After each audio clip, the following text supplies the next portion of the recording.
There's a dog somewhere.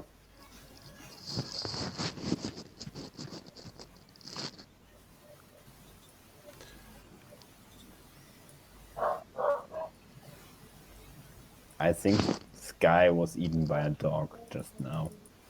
No, I think that was Articous. Welcome everybody to the Unsolicited Opinions podcast. We didn't mean for that to be broadcast, but We did. I was trying to stay quiet yeah, to be respectful to Jan, yeah. and my dog barked, and you guys ruined it. No, See, Jan, I'm not the one who fucks it up. No, I know. Your dog fucked it up. So See, you guys fucked it up. You fucked up Jan's intro, and you owe him an apology. I wasn't actually paying attention. I was too busy with Oh god damn it! I mean, I asked for one thing, and yeah. Anyways, today's this time. what? Tarson? It wasn't intentional this time. No, I know, buddy. Anyways, They were intentional originally to begin with anyway. It just accidentally fucked up Jan's intro, and it's just become a thing. Yeah, Timing. no worries. Today's podcast is brought to you by painkillers because, yeah, they're great. And they're making me able to... they're making me able to hold a fucking podcast today because, yeah, I have been in pain the last 2 days. So, yeah. That's been fun. But anyways, we got a ton of topics today, and yeah, anybody wanna start off on the topics we have? We could start with the Black Lives Matter thing and Oh yeah, Bill Clinton. All right, okay. As anybody who's watched any of these podcasts knows, me and Black Lives Matter don't mix. but you're black. Okay. You must be for Black Lives Matters. That is the rule. Yeah, but the thing is they finally went full retard because I knew, like, okay, because the whole argument against Black Lives Matter is that black on black violence and black on black crime is so massive a problem that trying to focus purely on just police brutality is ridiculous when so much black on black violence and crime happens, and it's ridiculous. It's like, why don't you talk about that? Why don't you worry about that? That's a much bigger issue, and I think it's something you could actually do some good about. And Black Lives Matter advocates finally brought it up, and they tried to justify black on black violence. Wait, really? Yes. They really aren't very smart. No, they're not. They're activists. Let me just take a wild guess. I have no clue. Black on black violence is good because it's because of oppression. Basically, they are so oppressed they have to kill each other. Yeah. Hashtag. You forgot to add the hashtag to that. Dark But Souls basically- matter. Dark Souls. Oh god damn it. But basically their whole argument is because they're oppressed, it's okay and whatnot. And Bill Clinton said some real shit and said, you're Dumb. you're defending the people who are killing you. Yeah. Did you? And they got super freaking upset. Even though Bill Clinton said some real shit. Bill Clinton is right.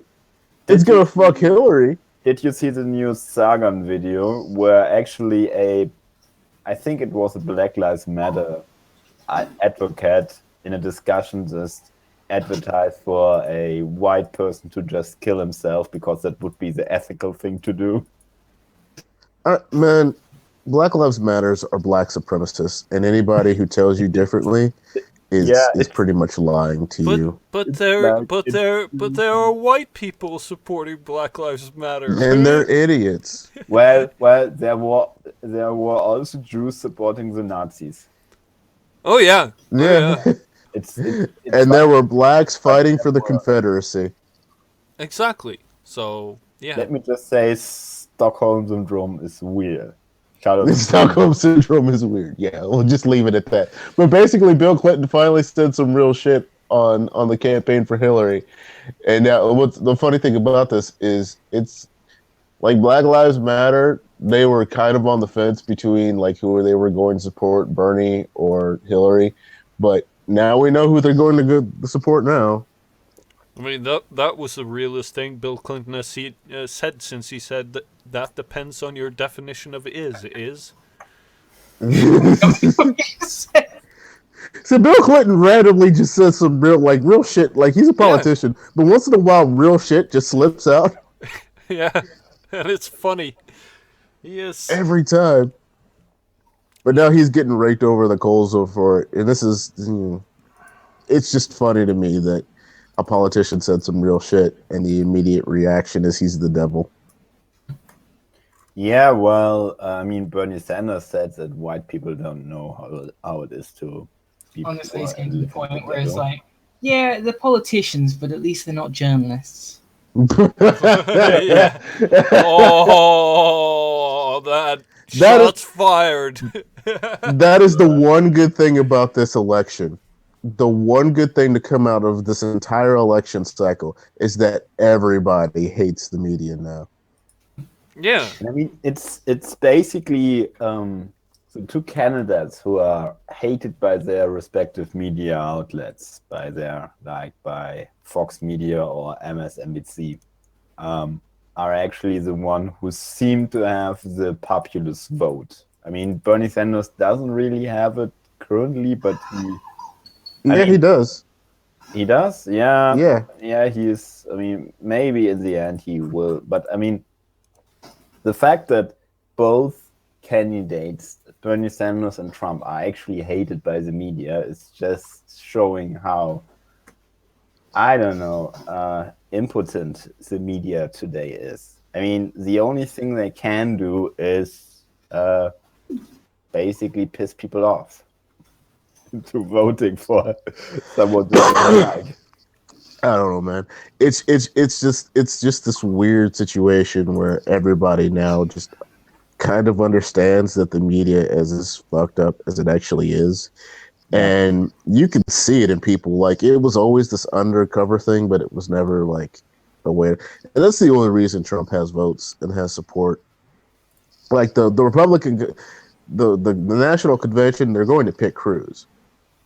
There's no way they're picking Trump because they can't control Trump, and they hate Trump.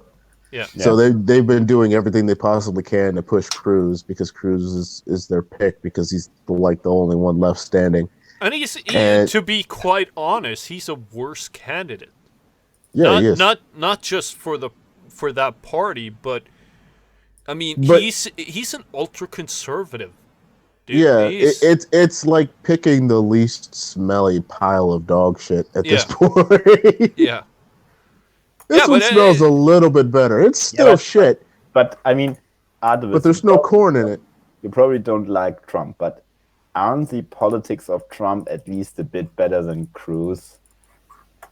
Well, he's not a far right religious candidate like Cruz is. Cruz is the Bible thumper, Bible belt like guy.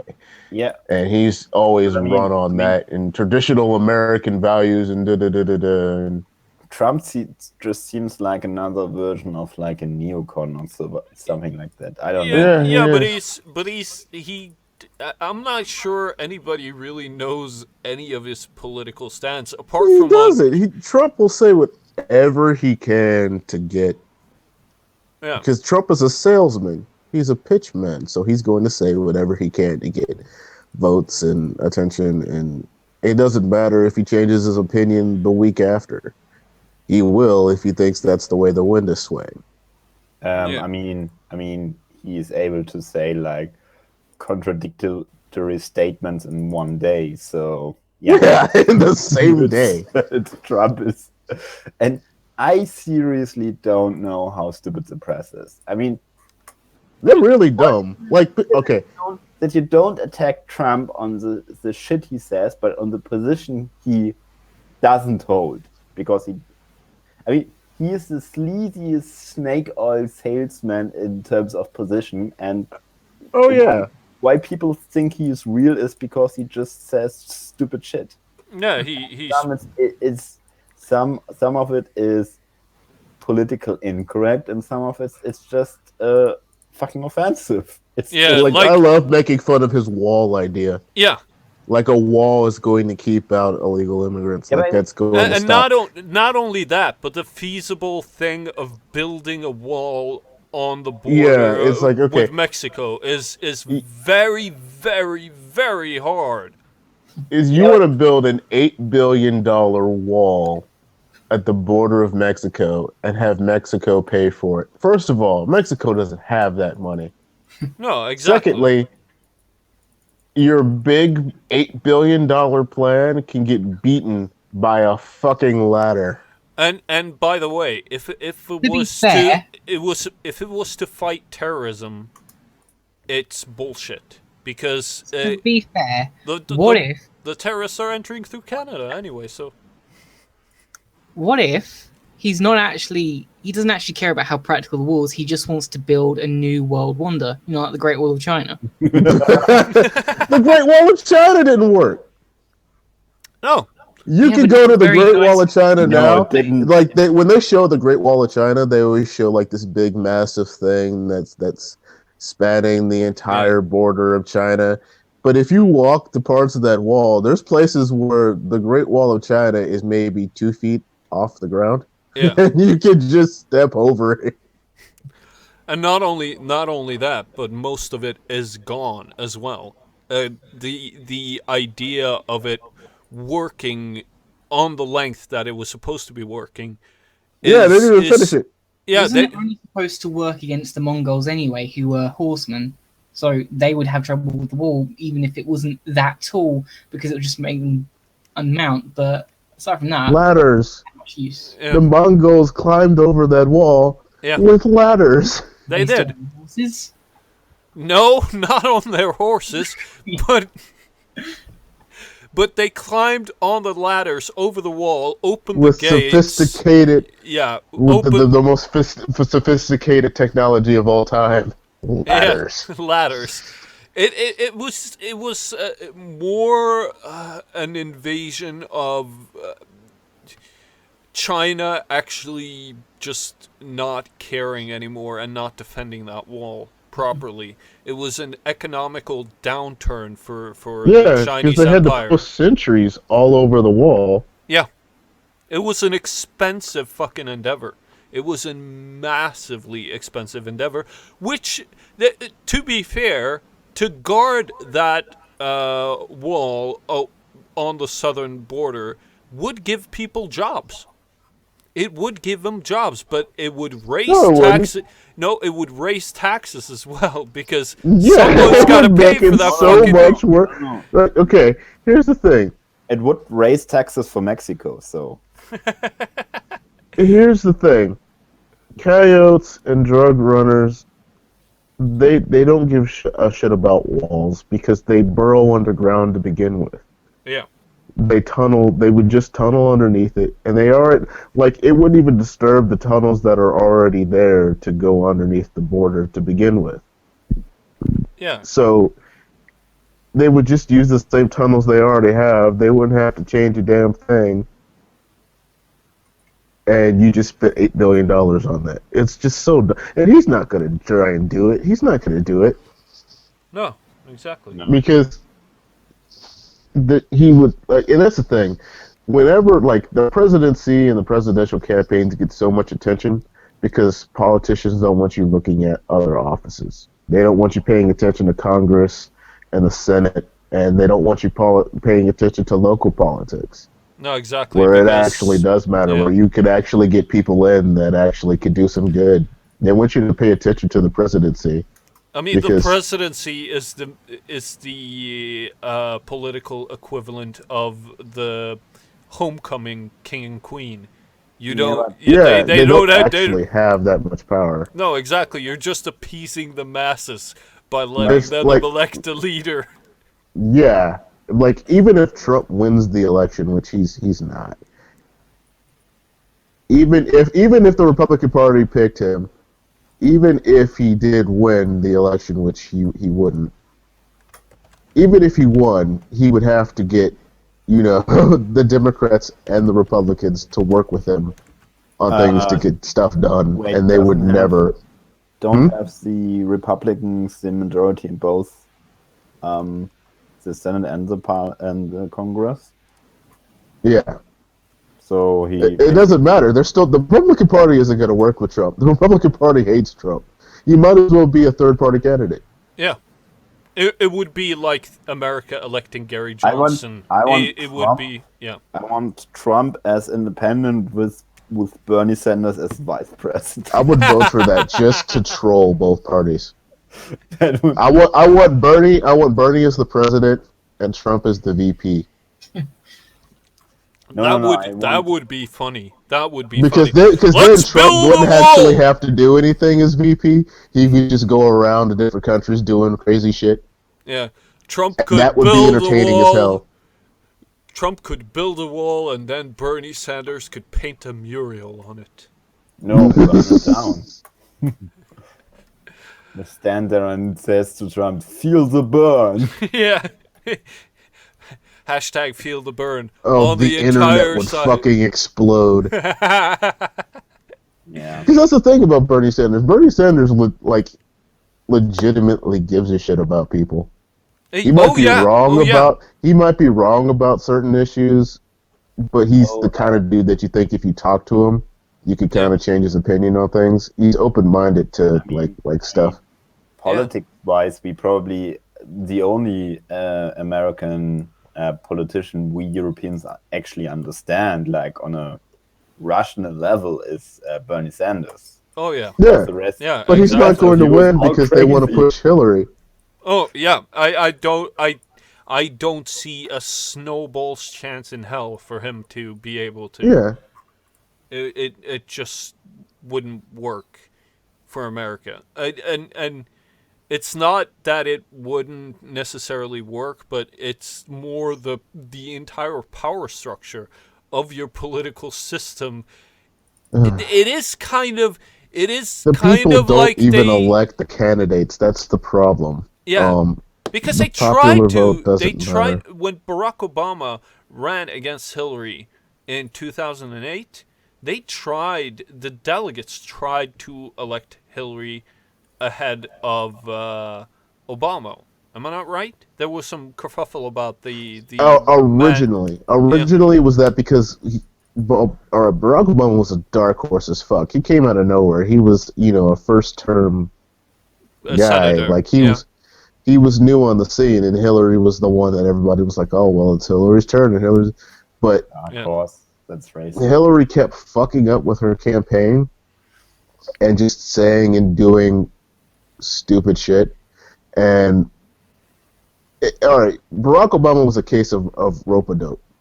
They basically attacked Barack Obama on dumb shit until everybody just looked at the people attacking him and was like, you know what, fuck you too. That's how the Republicans lost to Barack Obama twice. Rather than actually talk about issues, they would bring shit up like, he wasn't born in this country and he's black and blah blah blah and da da da da, and attacking him on the most stupid, pointless shit that made them look crazy. Now they're about to elect a Mexican who was born in Canada. Yeah. I didn't know Trump was from Canada. And the Mexican. No, we're talking about Ted Cruz.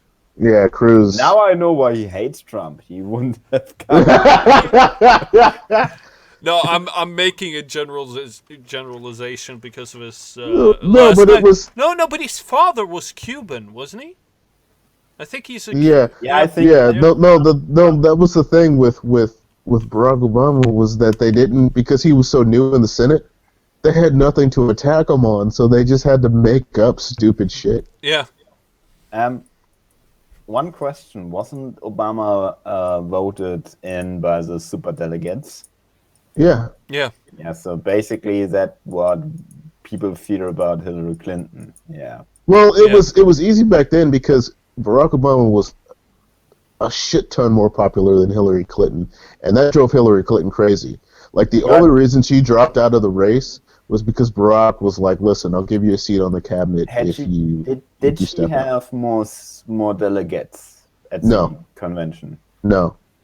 But they were like both had not enough to be voted by delegates alone. Yeah. No.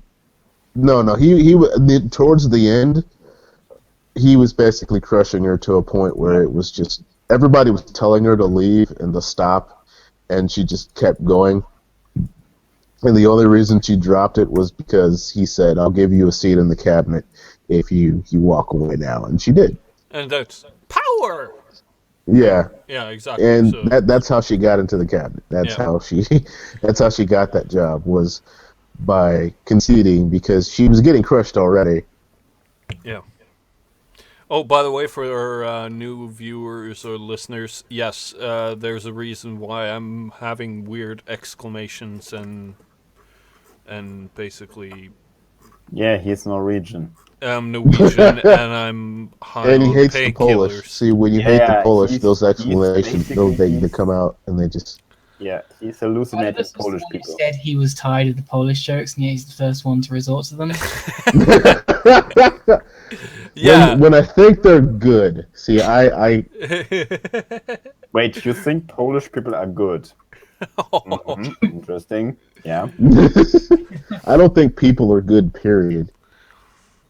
I think I think people in general have a tendency to believe what is fed to them, and they have a tendency to fall into groups very easily, and therefore sort of give up their critical thought and their individuality for belonging to a group, and we've seen this time and time again, and yeah, as individuals they're great.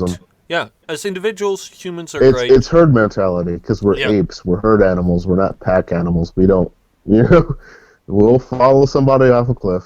Yeah. Are you saying we're like, what is it? 8 Skrillex? I love that that's become that dude's nickname. Like, that's gonna follow that dude around for the rest of his life. Yeah, I mean, like his own family's gonna be like, "Hey, Skrillex." Don't mess with H. It's gonna be 10 years later, and he's gonna be like a fucking accountant somewhere with like a freaking tie on and like an innocuous job, and his coworkers are still gonna be calling him AIDS Skrillex. Yeah, and to be honest, that is the fucking power of the memes. Yeah. The memes are too dank for it. Like, could you imagine being in the cubicle next to that guy? I would just like peer my head over, where just my eyes are showing, and be like, "Hey, can I? 1 weird? Do you know that you're a white male?"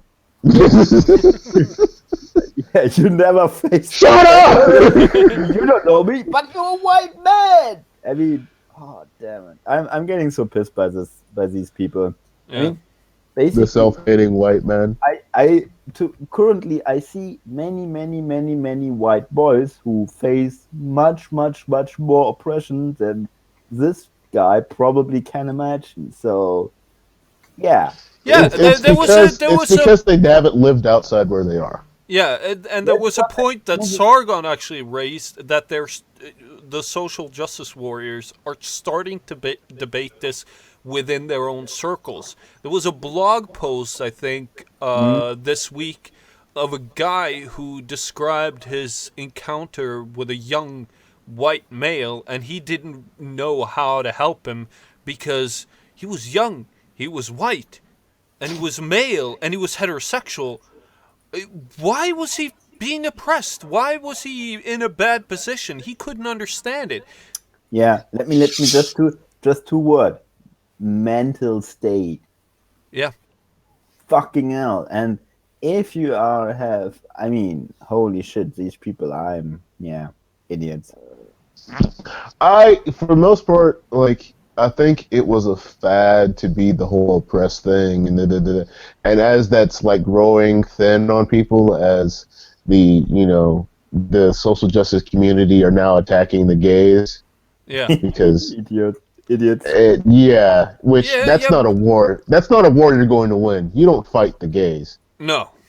I mean, No, There's a gay mafia, goddammit. yeah. You, Mushrooms.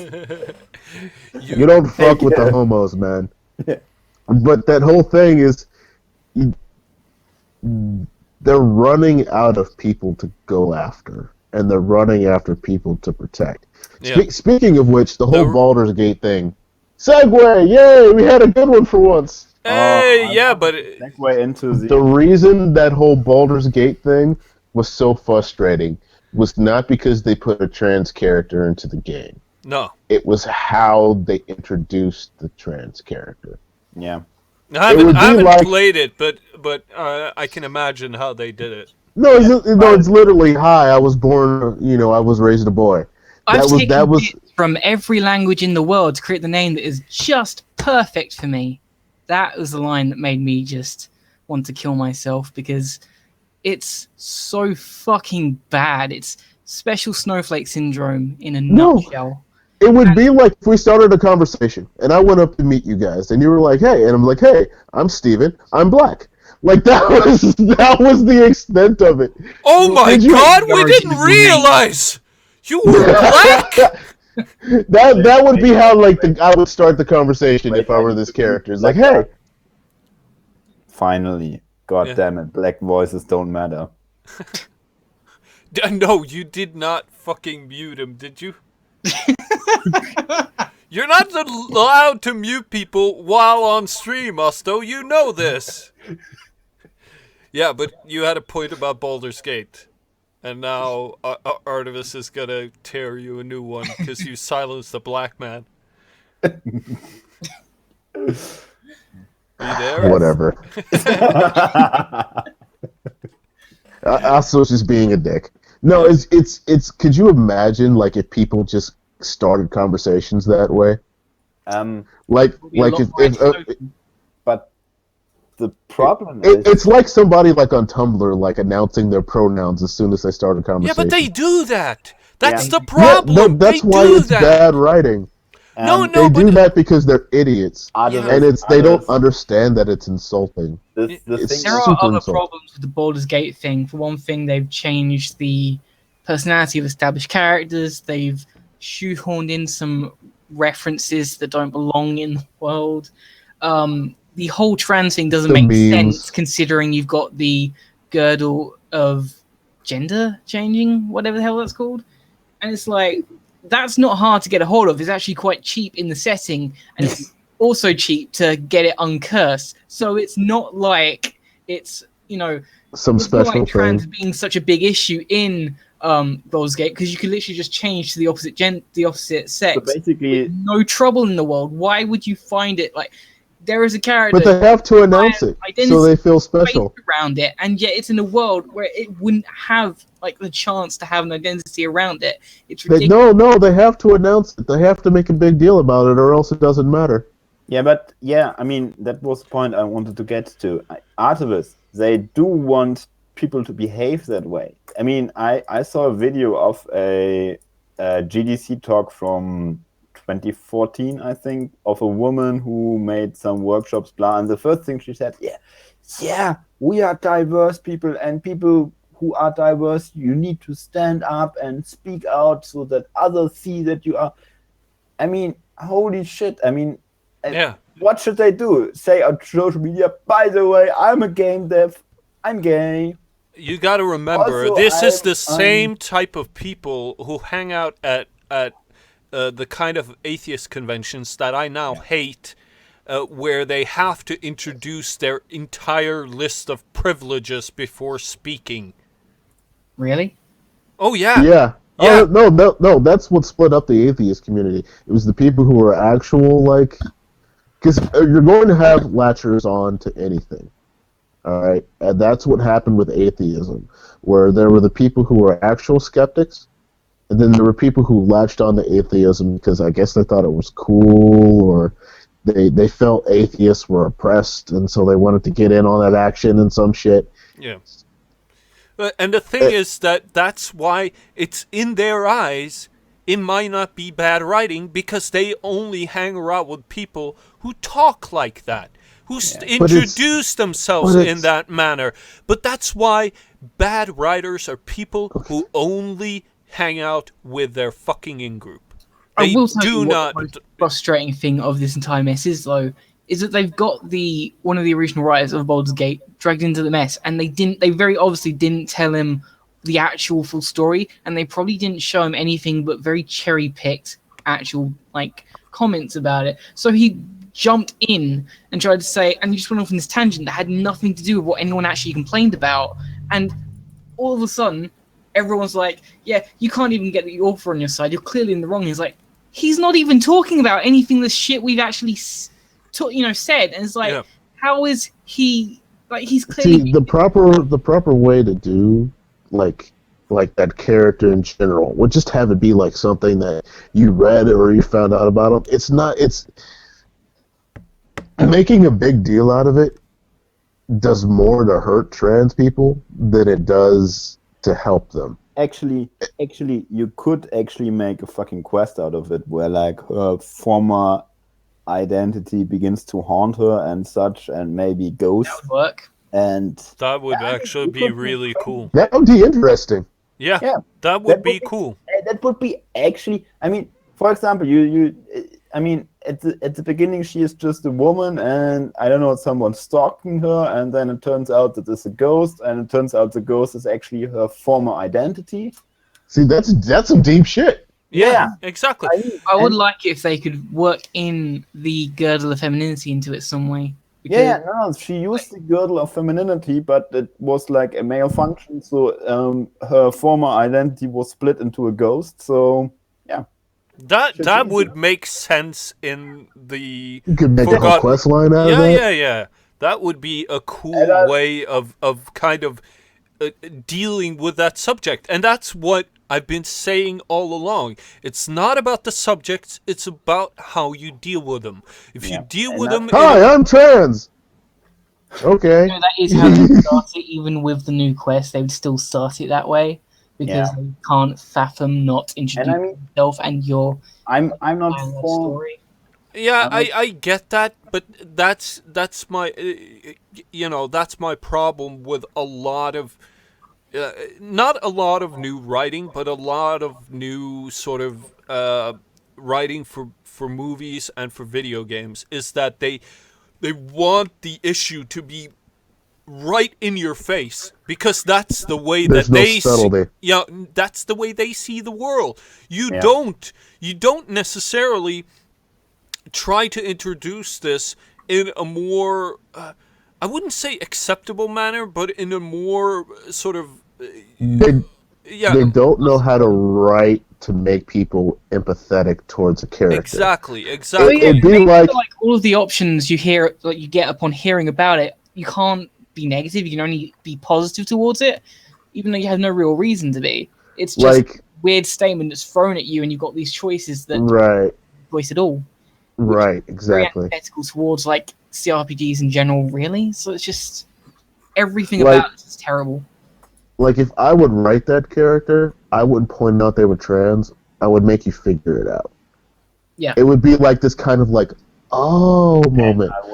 I would after you had to deal, after you had gone through enough, when you say she's trans, then it's doxing. So, and you get killed by the guards. No. I would make it where you would get to know this character and go on quests with this character, and they would become a part of your life, and then you would find it out.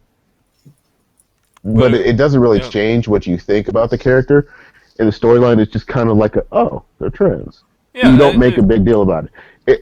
It's like, all right, and I've had this before, and there are white people who don't understand it. It's one of the reasons that social justice warriors drive me batshit insane. Was these people would try and hang out with me. Yeah. And they would bring up the fact that I was black with absolutely everything.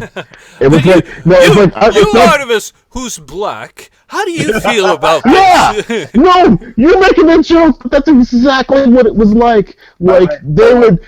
By the way, like we would be sitting in a room, right, trying to figure out what meal we're going to get, Yeah. and they would be afraid to like say fried chicken.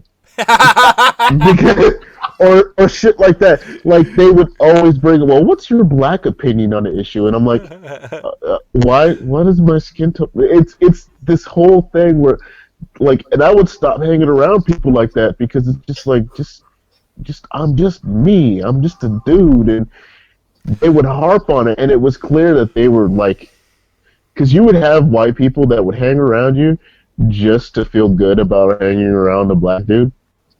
And you and would they, use various ways of Articus as a black person or Yeah, as I a fucking as a hate that shit. or as a descendant of an African slave. How do you go It's deeper like and that, deeper? Bringing it up Post-colonial. constantly.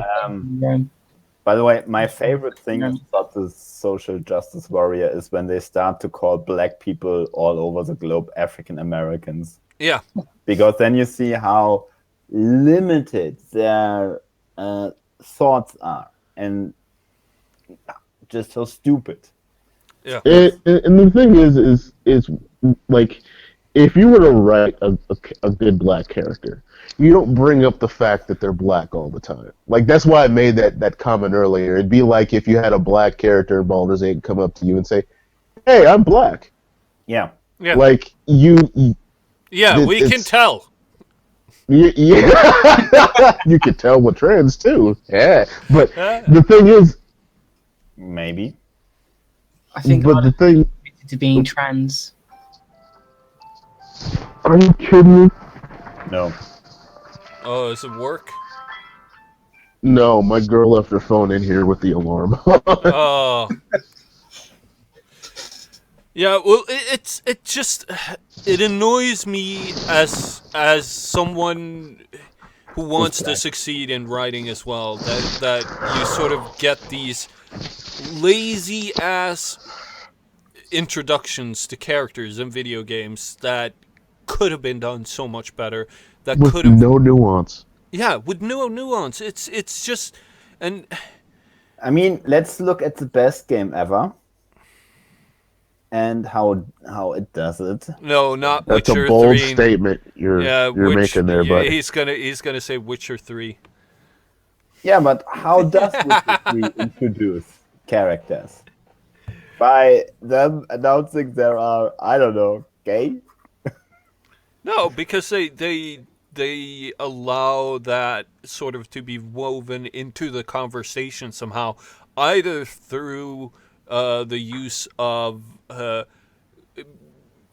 glorious analogies or some sort of euphemism that works better. I mean, I don't I know how to that write it, but I know that they used to do that in a very sort of degrading way, but it's still part of that culture. So you need to, if you're going to place something in a medieval world, and it doesn't matter if it is fucking fantasy, okay? It doesn't matter if it's fantasy. It's still going to be some level of Coherent. yeah, of bigotry. There's still going to be some level of... Speaking of The Witcher, novels do actually include, like, basically all the sorceresses are bi to some degree or another, because they start off with men and then they go switch to women because they're bored of men, and then they sort of switch back and forth and back and forth, and that's them. And it doesn't really seem like it's a huge deal in setting, but you don't really see any characters outside of the sorcerers doing it, because there's well, no the sorcerers are like, I would have. Oh, go ahead. Also, yeah, the sorcerers are powerful enough, but yeah, I mean, my thing is, I think in The Witcher or even in decent games, you feel that the character is actually more thought out. Right.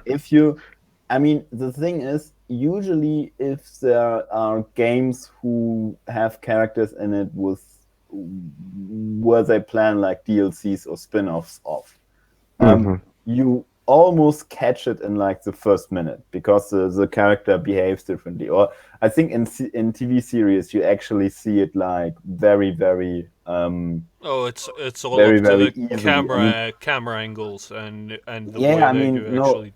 I think the most obvious one was when Barry Allen, the not yet Flash, visited the Arrow, and he had his own music tune and everything Yeah, already of set up. course, of course. And so it's like you can like little things, subtle things can give you an impression that there's more going on with the character, and then you're actually interested in getting into the backstory.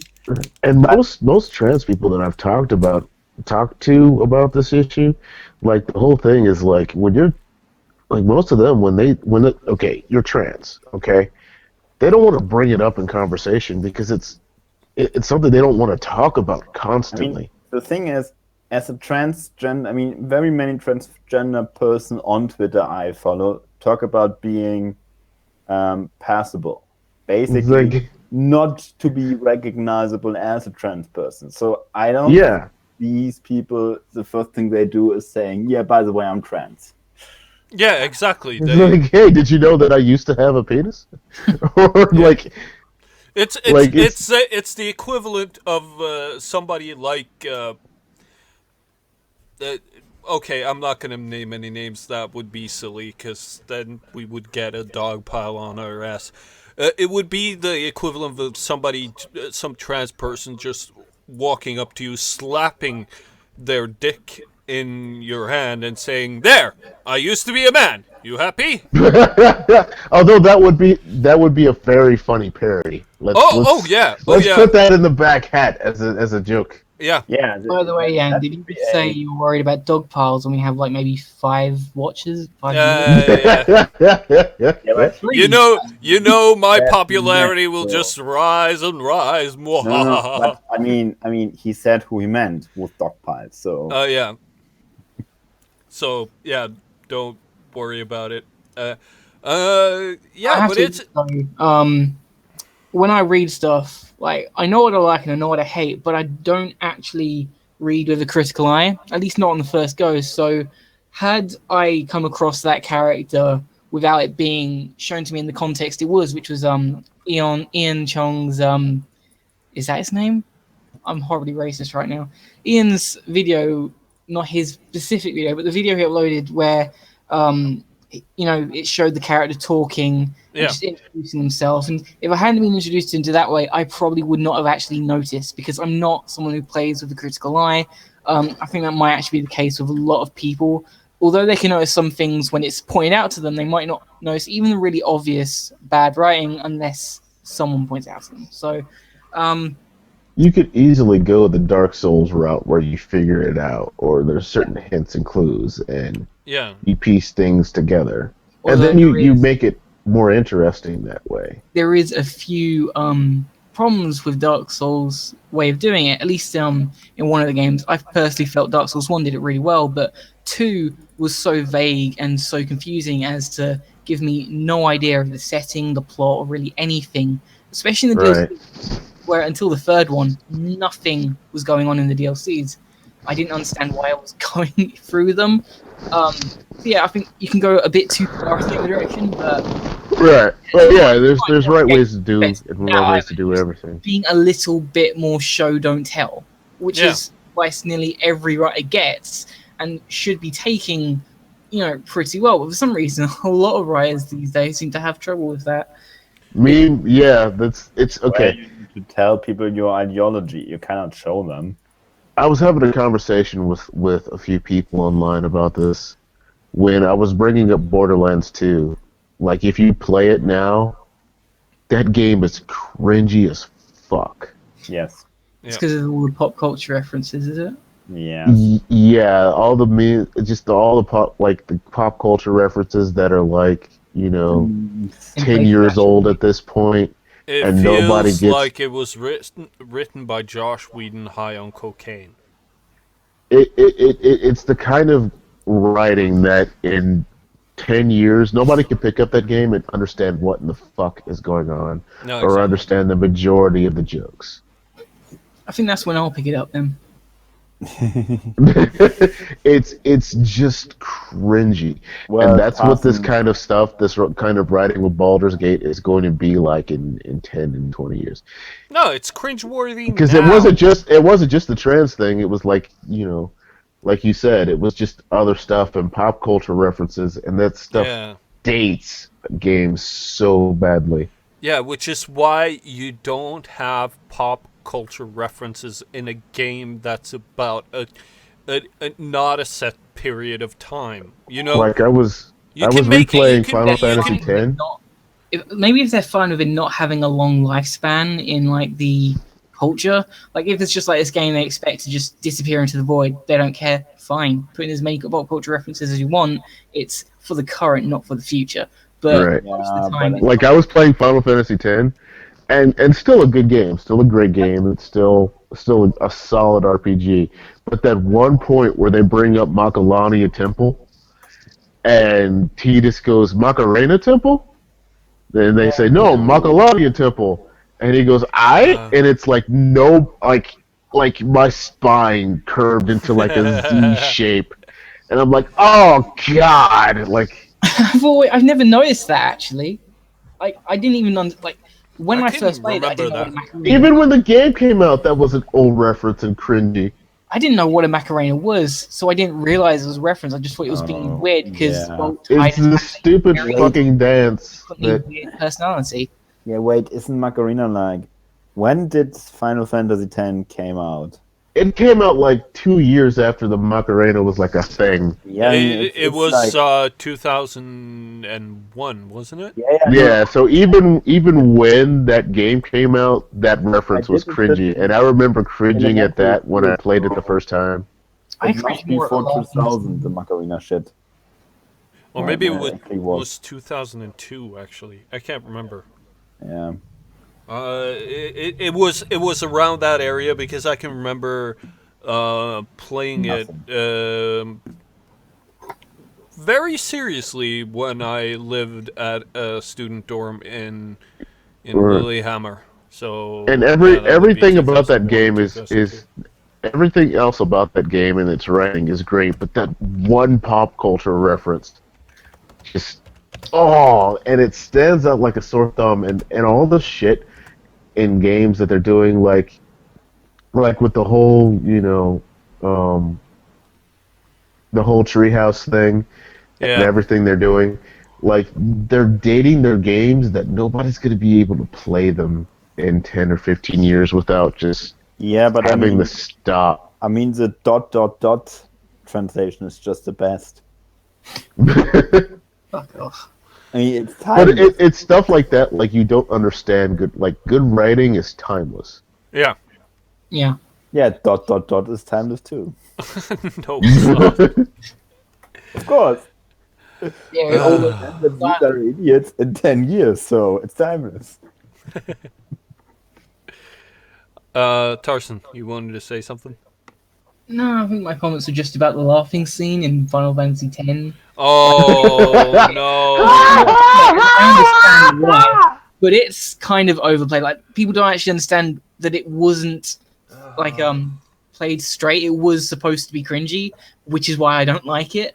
But they act like it was supposed to be taken serious, and that was like laughing, and it clearly wasn't. Like they laugh later on, and it's clearly more natural than that. This was them forcing laughter when they don't feel like laughing, and it's like I don't think it's a bad scene. I just think it's hard to sit through. It was. I don't understand the context. It's in Japanese. From what I've heard from people in Japanese, it was in the Japanese version of the game. It was more nuanced, and therefore the scene made a lot more sense. But in English, it just kind of fell flat. Translation. No, it's bad localization.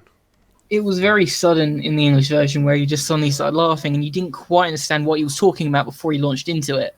So I can understand why people got it mixed up and thought it's just bad voice acting. It's like, no, they're intentionally laughing as forced as they can. This isn't actually an example of voice acting you. It's just move on later. But the bad thing about the game is that you can't skip cutscenes. Yeah. You have to sit through it every fucking time, and I think at Yeah, one and point I forgot to Ubisoft say that's bring going. that shit back, guys. Yay. Yeah, and Now I can sit through Assassin's Creed cutscenes because they are so good. oh. Oh, Let's Unity, not get that's so into good. that Expect because to get in 10 minutes through a cutscene. They need a chance to skip, or at least pause and then skip. Ubisoft is to me like it Ubisoft for me is like what Squeenix is for Jesse Cox. And me. Yeah. Yeah, they The ruined last it. two decent games, or not even. I mean, Speaking of Square Enix, Rayman Legends was Yeah, Square really good. Enix is also Square Enix for me. So that's yeah. The only good thing Square Enix has ever done is Dragon Quest. No, DFX Human Revolution. I say that despite liking several Final Fantasy games. I just yeah, that's like, come on, you know you're bullshitting, right? Yeah, but it looks like they're gonna save it now with Final Fantasy 15. No, okay. Here's why I think Final Fantasy 15 is going to be good. Because it's mirrored every time they've had to go to Final Fantasy to save their ass. Yeah. Every time Square Enix has been in trouble or do or die, we have to make the game or it's going to kill this company, they come through. Yeah, Articous. Because Artemis, your voice again. Yeah. Oh, am I roboting? No, you're not a bit too loud. a little loud. Oh. No, every It's time your big Square and Enix... powerful black voice. How does it feel like an African American to be criticized about your voice?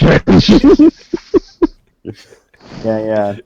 Yeah, Final Fantasy 15. No, basically, if this game bombs, their company is over with. Because they've spent so much time and money on it. Yeah. So it has no choice to be good. I don't know, maybe not. I don't know. I just because want it's been Deus Ex game to not suck, please. Can you? Well, the first Final Fantasy was supposed to be the company's last game. Mm-hmm. And every time the companies fell on hard times and needed something to save their ass, Sakaguchi's pulled their ass out of the fire with a Final Fantasy that was good. Oh, and while we are on the subject of good developers, fuck Konami. Yeah. What did they do last time? Yeah. Why did you bring them up when we were talking about good developers? Yeah. I mean, Well, why you gotta drag some shit into this? I mean, seriously, this is Fuck Konami. That's all there has to be said. There's nothing really left to be said about Konami. Like, if you're still buying Konami products now, like... Yeah. What is there left to buy? They've gotten rid Yeah, there's nothing left to buy. They're not coming out with any new games. No. It's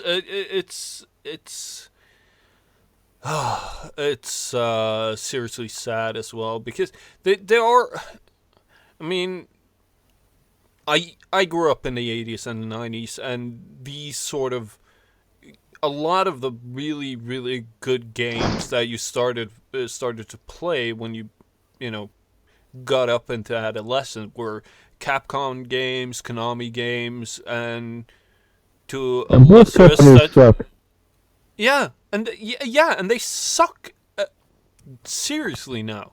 To be honest, I think Konami's always been inept. Their games are pretty good, but their actual studio is very inept, and they've always gone to like E3 and stuff like that, cons like that, and just completely fucked up constantly. They've never really seemed to give a shit, and they treat their employees like shit, and now they're getting rid of everything they were known for. It's like, they're inept. It's as simple as that, and I don't think that's ever changed. Unfortunately, I think it's more of they've had a problem with management and leadership for so long. There's always a disconnect between CEOs and people who are in charge of companies like that, yeah, and what their customers actually want. Yeah. Even if it became increasingly easier Artemis again. Step back. No, I literally have the mic like halfway across the room, so I don't know what's going on. No. I don't understand the thing you're saying. Yeah, well, I don't Is it better Not so much, but a little bit better. now? Okay. Yeah, There's a disconnect between Oh, that's better. that's better. there's a disconnect between what their customers want and what they think their customers want. Yeah, and that is really showing in their decisions as well. I mean, Like, Odo needs to be fired from Capcom. yeah, He needs to be fired for making decisions so, like, yeah. I don't understand how you could ever think that you could release a shell of a game like Street Fighter V was and think that people are going to be okay with that. I don't get how you think, oh, well, just add, the rest of the game in later. Yeah. But it's the same type of attitude that a lot of Hollywood execs have as well to, repurposing already popular Batman vs franchises. Superman. Yeah, exactly. Not just Superman, but also the Ghostbusters And not movies. understanding the property themselves. Exactly. They don't get the appeal with it, so they think they could just repackage it and relaunch it as though it is something that these silly consumers, if we just throw enough shit at them, some of it will stick. Do you remember the Silent Hill films? Like, the second one was actually directed by a fan of the series, and yet it ended up so much more bizarre and disconnected from the actual series than the first one did, despite that one being made by someone who clearly just didn't actually care for the series. He just thought, well, there's something I can make into a movie. We just need to change it. The second film's director clearly thought he understood the material, and it's very obvious he didn't. It is so obvious.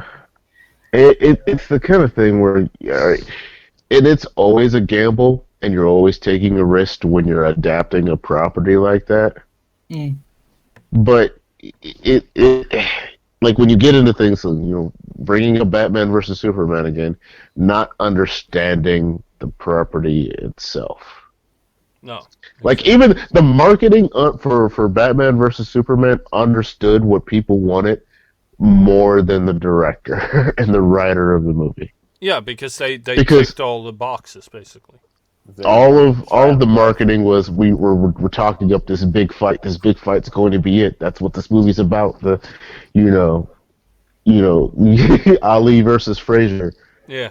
And that's what people wanted to see. But good God, did they not really give it to people? And it's I don't know. And I don't understand it anymore because it's so easy to get feedback. It's so easy to get people's opinions and just give people what they want because they asked for it. There's just no excuse anymore. I suppose the problem could be that there's so much feedback, you don't know what to wade through to get to the good stuff or not. Ultimately, you still have to make your own judgments about what to follow or not, and there's so many different opinions. But that's true. It doesn't really excuse just how disconnected some of these people feel when they make decisions that virtually no one has ever wanted. Like, you can be as vocal as you want about something, but you'll still end up in the next game. Frustrating, because it's like, how do you not notice the most unified complaints of a game and then end up changing things that are much more something that varies between person to person? It's one of the reasons I'm thinking Uncharted 4 is going to be a train wreck of an ending. Yeah. Yeah, I'm a little worried for that series actually. Or when your company says it comes out and flat out says some people might not like the ending. Something something I kind of want from Final Fantasy 15. And mind you, I probably won't be playing it because I haven't got the console for it, and I haven't played Final Fantasy 13. Merely heard about it, but one of the never play it. 13 is it's a very complicated setting that doesn't explain it very well, and it thrusts you into the fray with a bunch of characters you may not necessarily easily like. they don't show off their best Okay.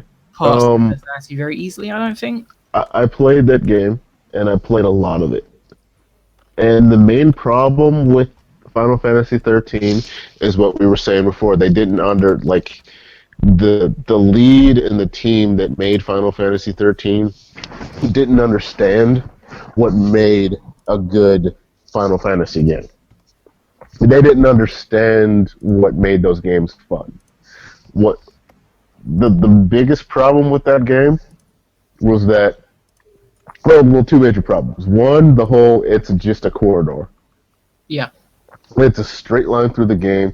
There's really no places to really explore. Even the biggest area in the game is still just a straight line going on to somewhere else. And that's 20 hours in, isn't it? I'd say about 30.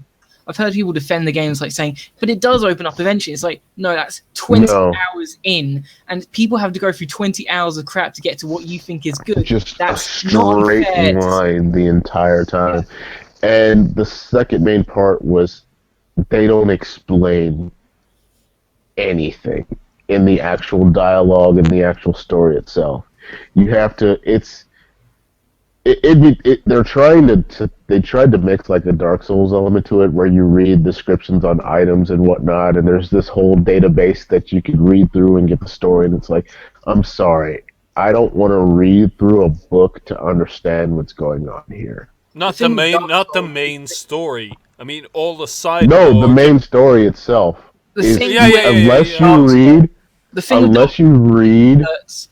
Even without reading all of the lore in the first game, you can understand the basic concepts, because the opening cutscene tells you the basic lore of how the world came to be and what the big mechanics are, aka hollows. And then from there, you have an understanding which you can actually be interested in to learn lore. Whereas Final Fantasy 13, from what I've heard and what I've seen, is not a case where you have like a bunch of characters you're thrown into the fray of a setting that doesn't explain anything to you, and you're just expected to root through an encyclopedia. And it's not even just that. Melodrama with the characters makes the majority of them unlikable. Yeah, at some point they're not people that you empathize with so much. Like the only character that you empathize with is really Zaz. Yeah. He's the only relatable character out of any of them. Like, none of the other characters make sense. Zaz is clear cut. He wants to save his son. That's all he cares about. He doesn't care about anything else. He doesn't care about the people in the party. He doesn't care about saving the world. He cares about saving his son. Yeah, and that's easy to relate to. And it's easy to relate to. Lightning.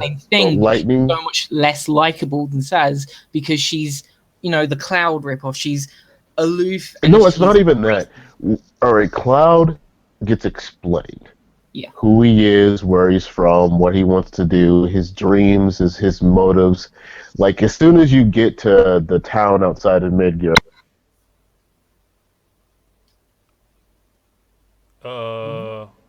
Articous, did we lose him? Mm-hmm. Did we lose Articous? Oh, damn it. I wasn't really paying attention either because I was zoning out because of the pain medication. Still in the hangout, so I think he got disconnected or something. It'll probably. Back on topic, though, what I want from Final Fantasy 15, even if I'm not going to play it, is just for the sake of the series, at least, try to dial back the complexity of the setting and try and make the story more straightforward. Have as many twists and turns as you want, but just make it easy enough to understand without having to root through an encyclopedia. And I think most important is, and I think they've already done this, don't make the party hate each other. This is a problem I had with Tales of the Abyss, where all of the characters, to varying degrees, are completely contemptuous. In that game, Luke Am I working? is like a brat. Yeah. Can't really empathize with anyone outside of him, but you at least get some reason to like him, that he shows bits where he's being kinder. Every other character in the party, though, has lied to him, betrayed him, tried to kill him, or something or another like that. I think the character I ended up liking was blackmailing him, and it's like, how can he be expected to trust anyone in his party? Why is he still with them? And the part I really dread in that game turned out not to be that bad, Every other part, however, turned out to be much, much worse than I expected, largely because the characters do not work as a cohesive team, and they are not very likable because they've been written to conflict with each other. And that's kind of the problem with 13 as well. Yeah, With you made that Cloud comparison between Lightning, and Lightning is the female Cloud. Cloud is explained. Cloud gets a back history. You know everything about him. Mhm. Okay. Lightning's motives and how she became to be and why her personality is the way it is in the span of 3 games is never explained. You never get a childhood sequence that explains why she wants to be in the she military. shows up on a clock tower, and you know me.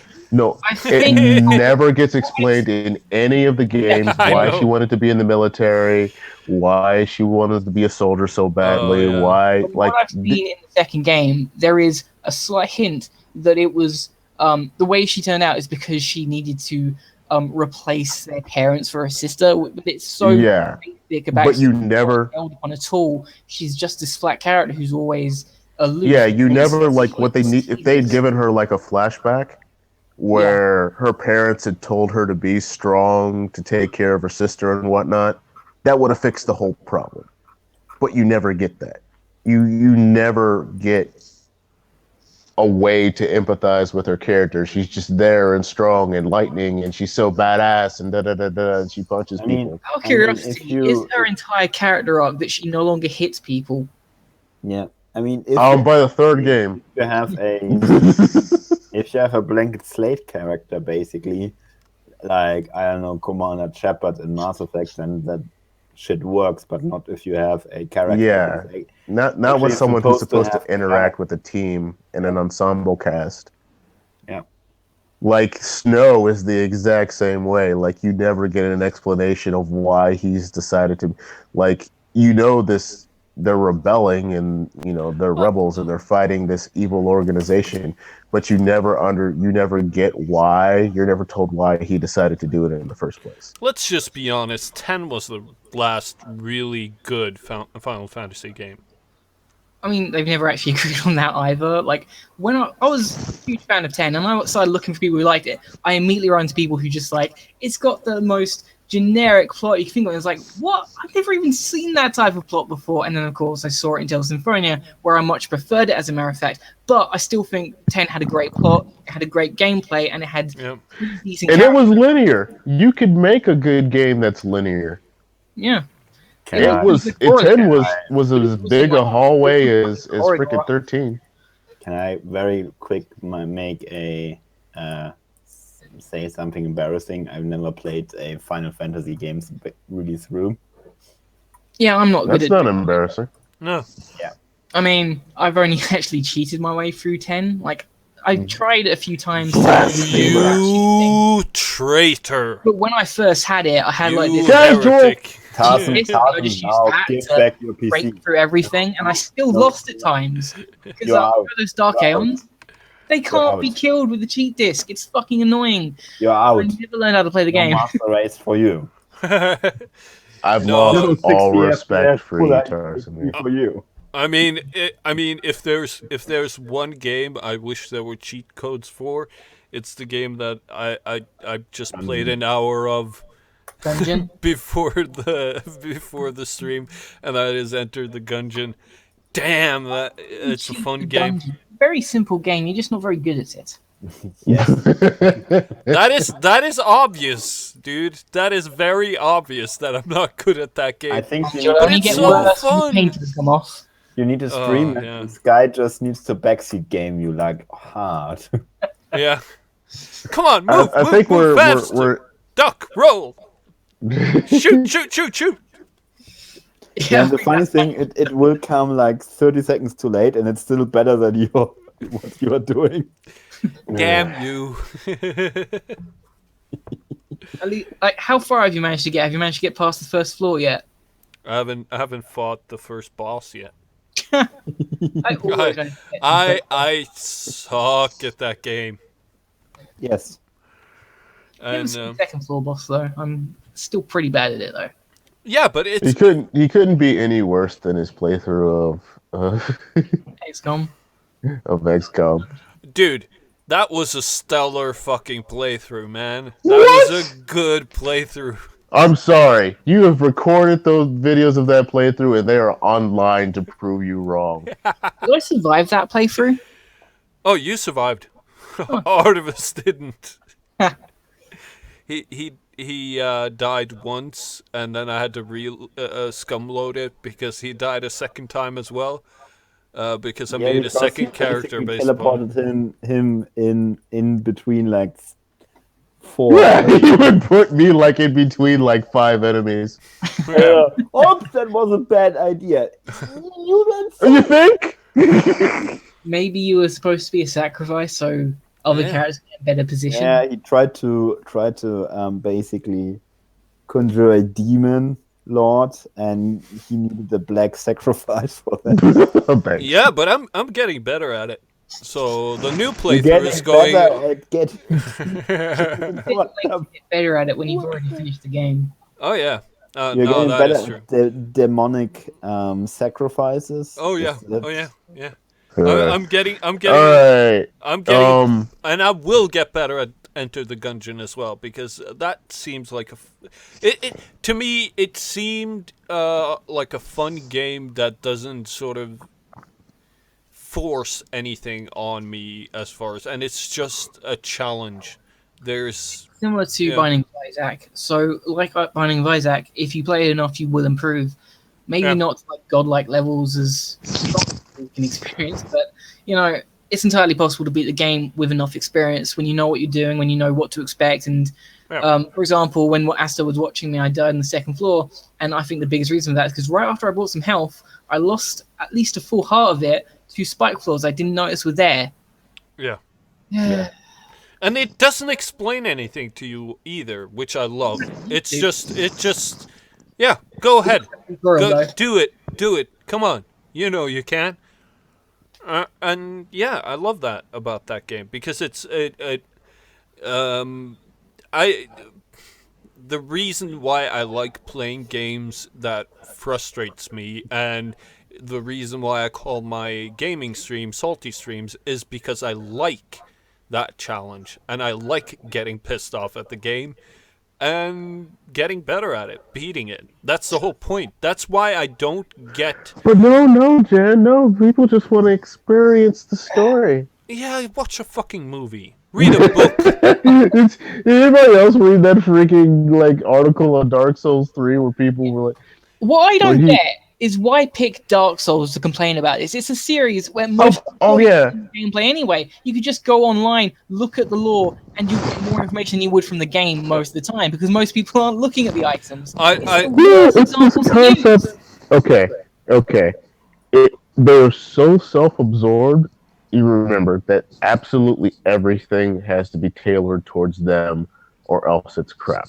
Yeah. Like they can't not like something and be okay with it existing. Like they have to change the things they don't like into what they don't like. And since they're not doing gamers, they have to turn everything into like a movie or an interactive like book to them. Yeah. And that's the Undertale might be the exception. I think I didn't play it, but Undertale had some. Undertale had a fairly difficult game. Like, it's not too hard. It's very easily playable by anyone with just a modicum of skill. Yeah. But it doesn't, like, you can very easily die if you aren't paying attention, if you don't know what to expect. The pacifist run means you are at level 1 for the entire game, and you just have to keep avoiding damage at all costs because you've only got 20 health. But isn't the messaging diversity-ish at times? Sorry, what? The implication of the game, isn't it like a diversity, social justice-ish? No. It's more of that they've sort of co-opted as like, it's a social justice game. It's like, it's not really about social justice. It's like, well, maybe one cringy scene where it's really kind of try and, you know, push this really... And it's not really that annoying because the game itself is actually fun. It's a good game that happens to have that in there, and so nobody had a problem with Undertale because it was a good game. Yeah, I mean, Undertale has good critics a good critique, and apparently it's not completely overhyped. So yeah. When I did first play it, I was impressed with it, but then I looked at some reviews and saw, say, Jim Sterling going, raving mad over how great it is. And was like, yeah, he's being paid off. It can't be like this good. Yeah. I don't think it is that good, but I don't think he's being paid off to say it, though. I do think he just likes it that much. You think it's not kind Game of the Year it's 10 out of 10 irritating. would do again? Yeah, it's not that game. But Not The Witcher. they belong to the same fucking clique, which is Yeah. I'm not The saying thing I'm that not was good is- accusing the guy who made Undertale for being in bed with Jim Sterling or whatever, but Maybe with Jim Sterling's oh, wife. and I'm not accusing Jim Sterling of taking money, but or hyping a game Not that a officially. friend of us made, but they belong to the same type of circle. They may not know each other directly, but yeah, I still think that it's easier for Game Maker from I think the guys from Game Maker. Game Maker a game dev to get positive A game publicity. dev? God There's damn a it! M in that word. A game developer. It's hard for me to speak with my jaw like this. I'm sorry. Dig out of it. Yeah. Anyway, it's hard for a game developer if he or she lives outside of the San Francisco area or is not in that sort of clique to make it. Yeah.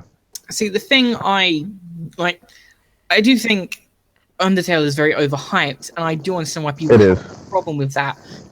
My bigger problem, however, is the fan base. They do not accept criticism. They think any problem is just, well, it was all part of Toby Fox's master plan, and it's like the genocide run is very much not fun to play. One, because there's no real gameplay in it until like the very end, and two, because it has a very annoying mechanic where it lowers the encounter rate as you kill off the enemies. And while that's neat in concept, it's very frustrating when I had to run around in circles constantly for up to 20 minutes in order to get enough encounters to finish the area. And you can't move on until you do that, or you're out of the genocide run. And it's like, that's not a good mechanic. It's not a good mechanic to have in a game, especially if you want people to play it. And I brought that to the forum on TV Tropes, and they were just like, no, it's a brilliant idea. It's not a bad mechanic because you're not supposed to have fun. And it's like, fuck off. You're not supposed to enjoy playing Supposed to this have game. fun. And it's not like he doesn't want you to see it. No, this is going back to what I was... Of the plot there, Tarson. specifically the genocide run, and he Tarson. wants people to play. He said so, and they're like, no, he totally doesn't want it. He's just making it hard because that's the idea. It's like he's trying to be artistic. It's like, no, Yeah, Tarson. These are people who don't understand. All right, okay.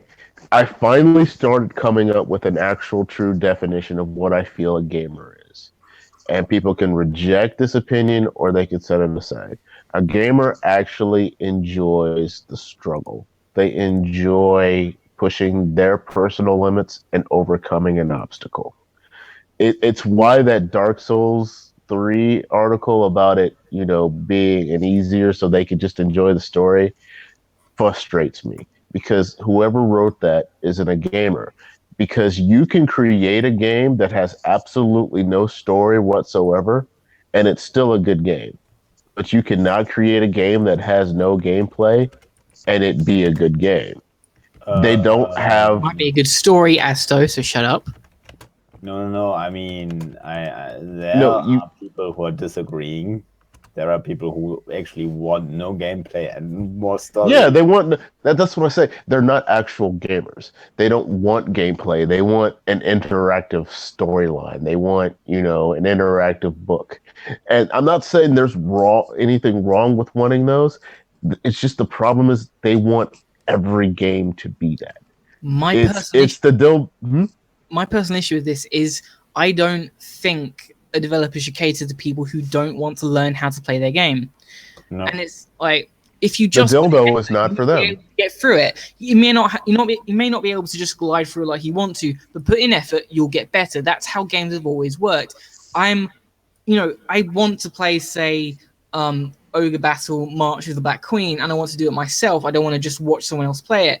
Well, then it's part of a genre I don't like, and it's extremely complicated. It's got something like 180 different classes, all of which you don't have very direct control over which you get. It's a very hard game to play, but a lot of people can play it with ease. I'm not going to ask them to make it easier. That would defeat the point. I want to get better at it until I can eventually beat it. But I just, They don't understand. I just want to experience the story. Then go watch a Let's Play. Go watch a fucking Let's Play. I brought up this video I was going to make like a year ago about this topic, about people who don't understand that some things just aren't catered and meant for them, and that's okay. Yeah. And the example that I use is the dildo is not for you. A lot of these people, they make this argument. And it'd be like if I took the biggest, blackest dildo, slammed it down on the table and said, I'm upset that this isn't made for me. Technically, it could. And it sounds silly, but this is the argument they're making.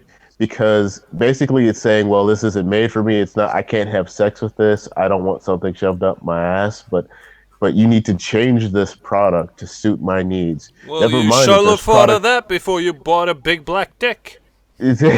Never mind that there are products out there that are catered towards me that I could get. I could get a flashlight, or there's things that I could get that are made specifically for me.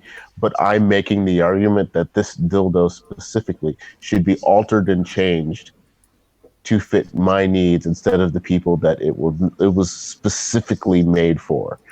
And no matter what you do, and that's the main problem with all of these arguments of you need to change this so that it fits me. Yeah. Then it doesn't fit the people that it was made for in the first place. It was made for them. It wasn't made for you. That's okay. There are things that are made for you that aren't made for them, and they don't go and attack those. Like, you don't see, Yeah, well, it brings us neatly to the next topic as well, which is the tracer butt conspiracy thing. Which is some things aren't made for you. The butt isn't for you; it's for me. Yeah, exactly. And instead of actually going, it seemed like instead of going along with the whole fucking SJW bullshit, they now introduced a new... for the people who've missed this, who've lived under a rock, of our 3 viewers... I think we've only got 1 right now. Yeah, probably.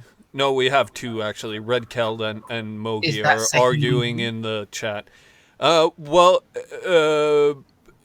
My point being that the tracer butt thing was basically a character in Overwatch that,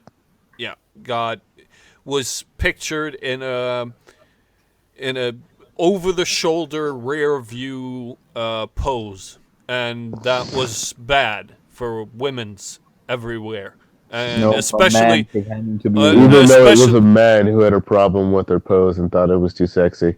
Yeah. Oh, I'd just like to point out the great irony is that someone made a post on the Baldur's Gate forum, the expansion thing, where basically they just took what was essentially the complaint of the tracer thing and posted it with the guys that they were from Turkey. This was about their daughter, and it wasn't right to have a trans character. Yeah. And of course, they hook, line, and sinker. It was the same reasoning though, and it was great.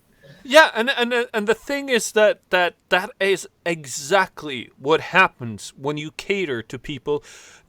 Here's my thing when it comes to the Baldur's Gate thing, is that I don't care that they did that. I don't care that they put that in. I care when things get removed. But what Blizzard did, and what it seemed to me to begin with, was that they basically went one up and had her pose in a pinup, in a classic pinup style way as well, which is very playfully. It's very true to her character, but it also shows a little butt. So. The thing about that is I don't think that they were planning to do that in the first place. I think that happened because they saw the backlash. I Because think it someone at wasn't Blizzard- like Oh yeah. it wasn't like think- whenever one I of think these someone at companies like Blizzard is smart. I think someone at Blizzard is smart and was thinking, how we can milk this situation. No, I think it was more of all right. This was different than when it had happened before because I think this was a turning point because everybody got mad that they made this change. Yeah. Women, men, everybody, their entire fan base was upset that they spent all this time just changing that, and then they were silencing people on forums, and they were banning people, and they were trying to contain this whole thing, and that pissed a lot of people off. And that's something you don't want to do before your game is about to come out. Yeah. And they saw that the pre-orders were going down, and they saw that people weren't going on the forums or saying they weren't going to buy the product, and it was, oh shit, this is going to piss off way more people than it's going to appease.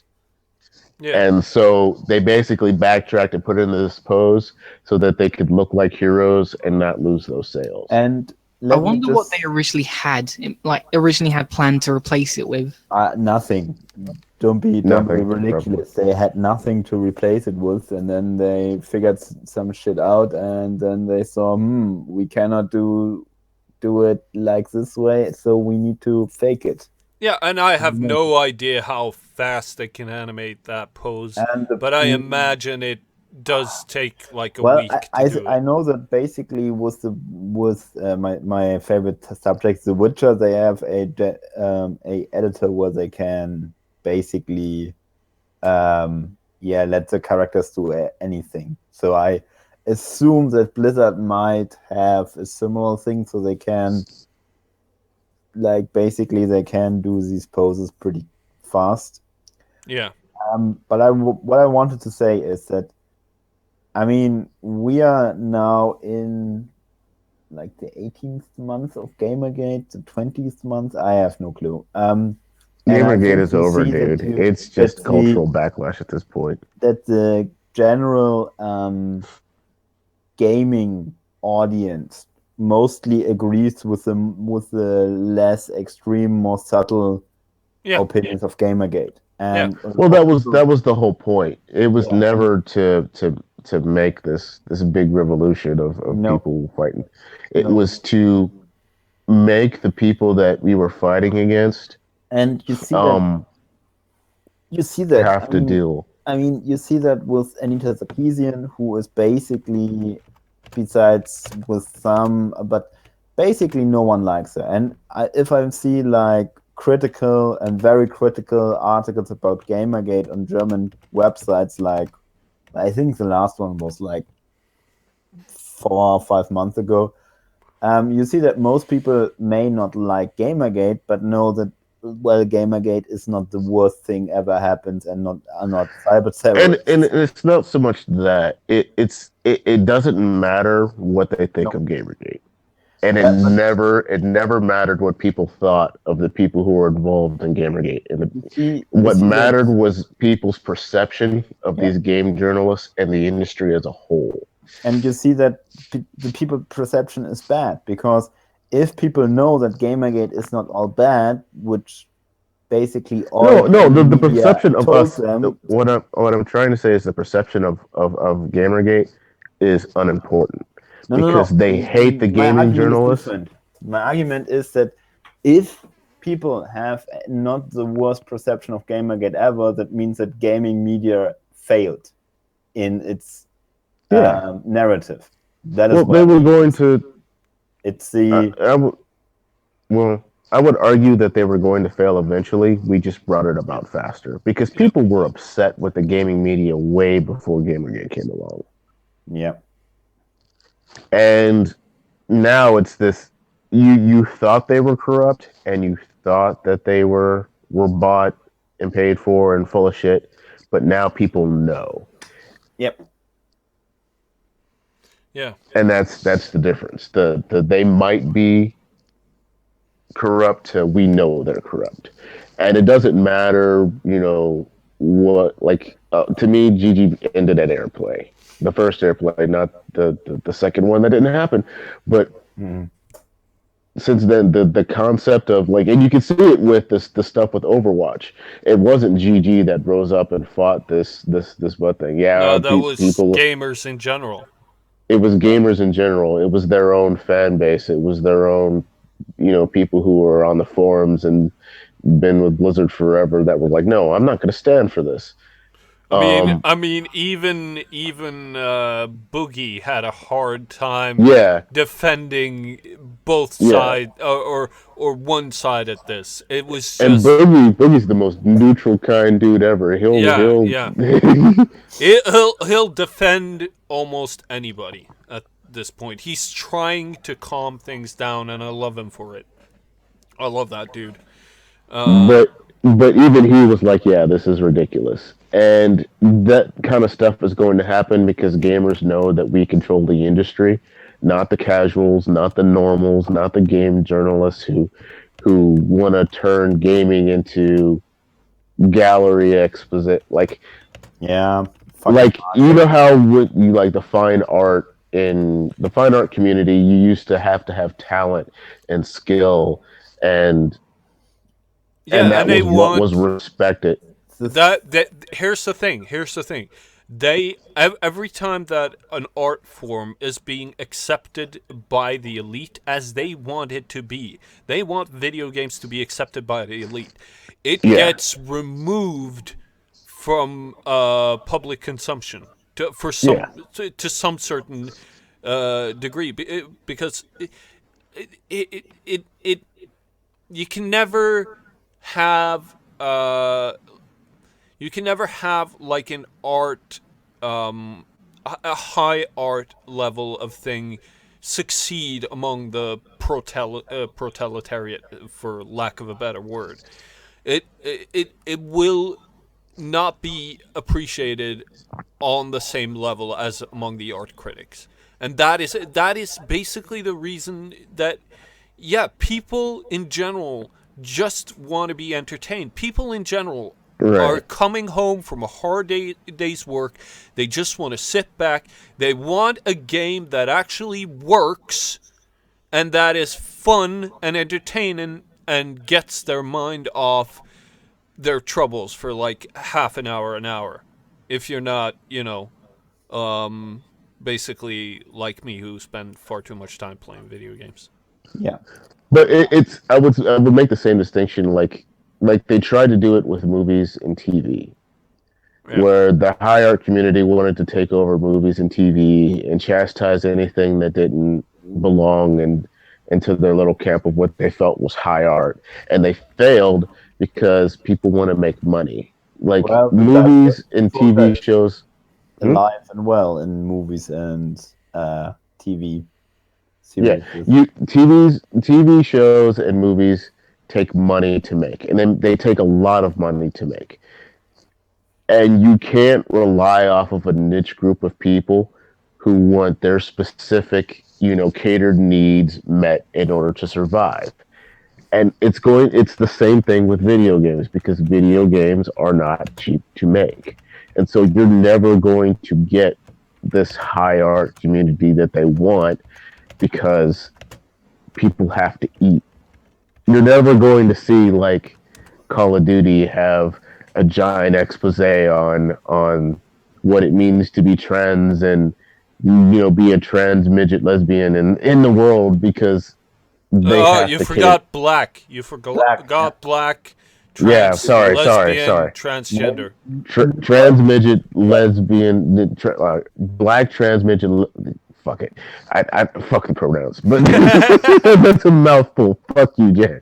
But the thing is you're never going to get that with big budget games like that, because they have to go center in order to. They have to go, and companies have to go towards the audience they know will make them money. Which is why this is exactly why the independent market is so important in both the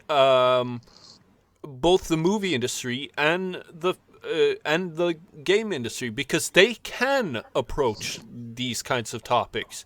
And they yes, of course, if you make a good indie game and you talk about this shit in a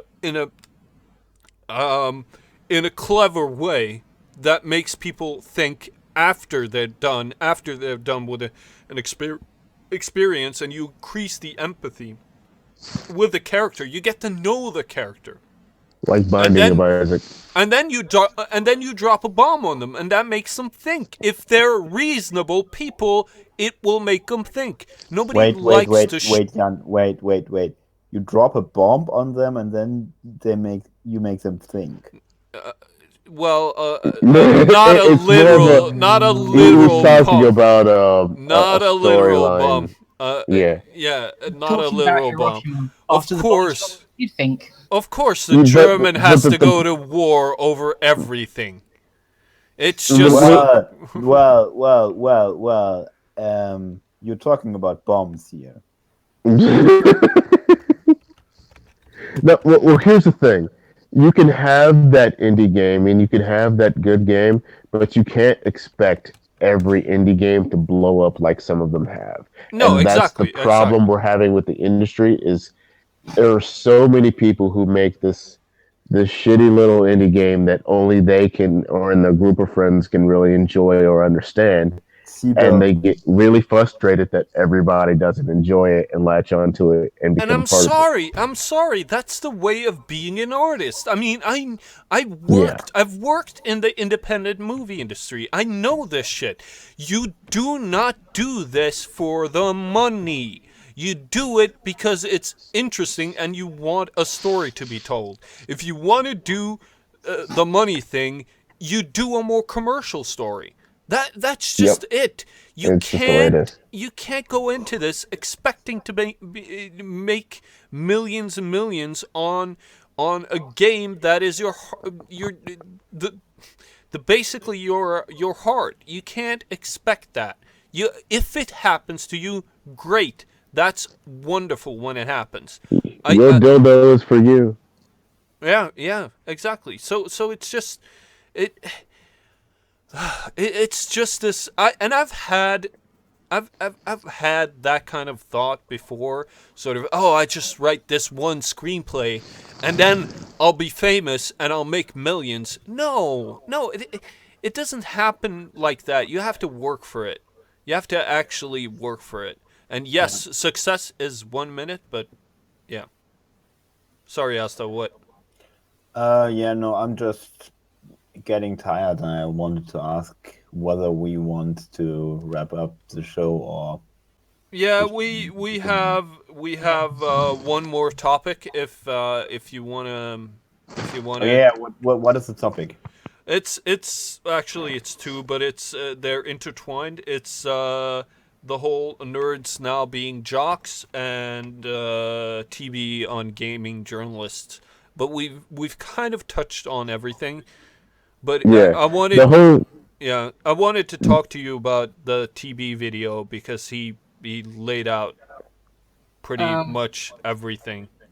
I'm gonna have to get up early tomorrow, and I'd also like to watch The Terminator. So now, What's Terminator? Yeah, we can make this one real quick. I honestly think. Yeah. Let's do it very quick. I think TV is right, and gamers are not jocks. No, the whole jock thing is a misdirection because they want to paint gamers as bullies, so that they can make gamers look like the bad guys and they don't want to admit that they might be the bullies themselves. Exactly. Yeah. I mean, it's not like they said, bring back bullying. It's not like one of them didn't do that. No one said that. No one said that. No one's ever said that. No one said that, and no one's ever said that without it costing them $145 billion. Zing! And we lost Tarson. Oh, okay. We lost Tarson. That was sad. Yeah, I think he actually wanted to end the stream.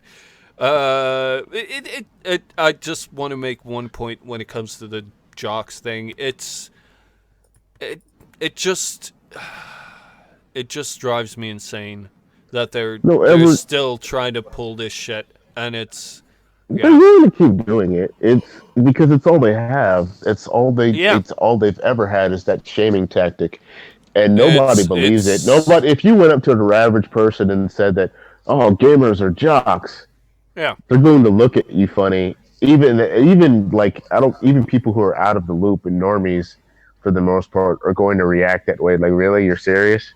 Yeah, No.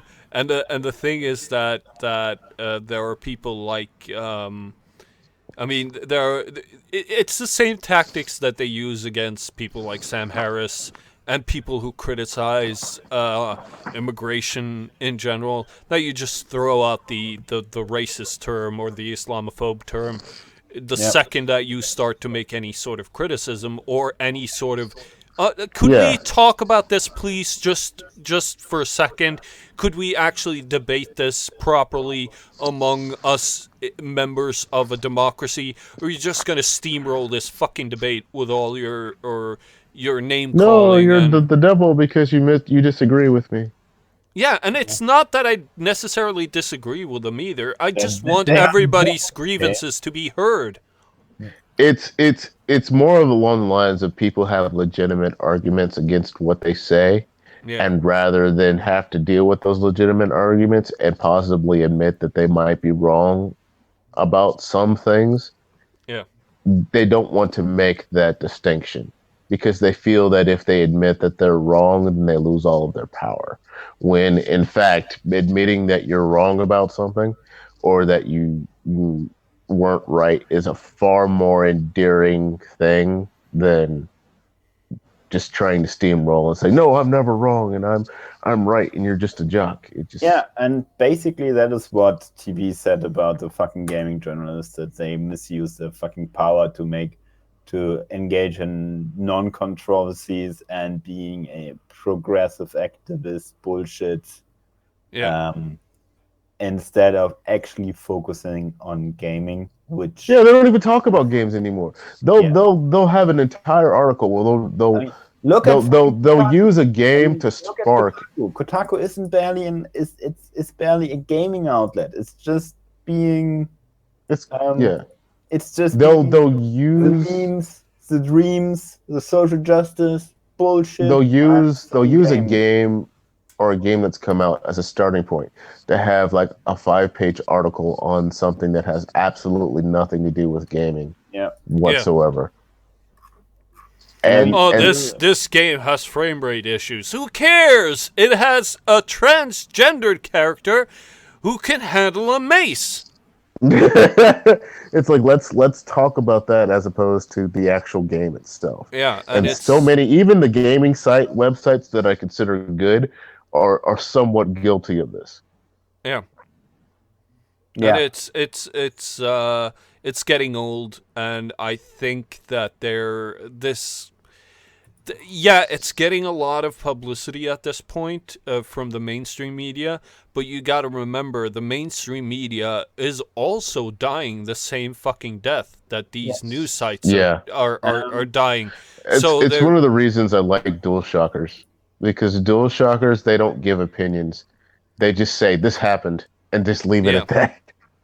Yeah, exactly. I saw some opinions on them too, but They generally do a good job of staying neutral on every topic. I saw them falling out of line, and but I mean, every gaming site has its moment. The German one I read, they do engage readers, and they do make basically with the very big games, they make like votings about whether the score they gave it is decent or not, or whether they think it should have a higher or lower score. And then they actually also speak in videos to people that heavily criticize them on forums and such. And I think, I mean, you can be an asshole, but if you do that, then you are actually a asshole I can respect. That is, if your readership in that fashion, in that manner, it's very Yeah, you're at least being somewhat respectful to the, to Yeah, the readership. if you make, all right, say you gave a game a bad rating and everybody thought the game was great. If you can defend why you gave it a bad rating, logically, then I have no problem with that. Well, Jan But thought there's a lot of times Mad Max people was a like game of they'll the give year something a last bad year. rating, and then everybody like that has absolutely nothing to do with it, and that's just you. And there's times where they go to people who give these things these bad ratings, and they can't defend why they gave it a low rating. They gave it a low rating just because they felt like it a lot of the times. Yeah. And you see that with a lot of sites, and that's why they're dying. Yeah. Let them die. Yeah. YouTube's taking over anyway. Currently, the biggest problem in the gaming is that every fucking PC port is fucking atrocious, and most console games also have fucking problems. So, yeah, that is actually. And they never talk about it. I mean, we can talk about Quantum Break, which doesn't have native 1080p, only upscaled on PC. Yeah, Well, the thing is that that talking. pissed me off. Yeah, I know, but the thing is that talking about here's the thing about the gaming journalists is that they don't necessarily care about this shit. No. Because what Yeah, they're they don't- interested in is the clicks, and they know what creates the clicks, what generates the clicks. And I think on that last statement we can end the stream. Yeah, Yeah. I think so too. I think it's a Fuck good way to gaming end. journalists, they only care about the clicks. Yeah, it's fuck journalists in general at this point because all they care about is the clicks. So They don't care about keeping their readership or keeping the readership informed. They care about just having those clicks, generating those clicks all the time. yeah, we now do the outro. I want to go to bed. Sorry. Yeah. Sorry, buddy. I'm full of drifting. caffeine and painkillers, so I could talk all night. Yeah. Okay. Yeah. I don't want But to listen to you all night. Thank you very much. no, Right. no, I doubt it. But anyways, is there anything? No, that Dan, you end it. Shell? End the stream, Jen. Damn it. just cut it. Fucking dick. Okay. Thank you guys for listening to us. This has been the Unsolicited Opinions podcast. With me today was, of course, Articous Ira, Astojap, and our good friend Tarson, also known as Civilian Sky. Big dessert, And I am, of course, your host, the Meerkat Monarch, sometimes known as Jace Lillevik, the writer. And thank you guys for listening. Bye-bye.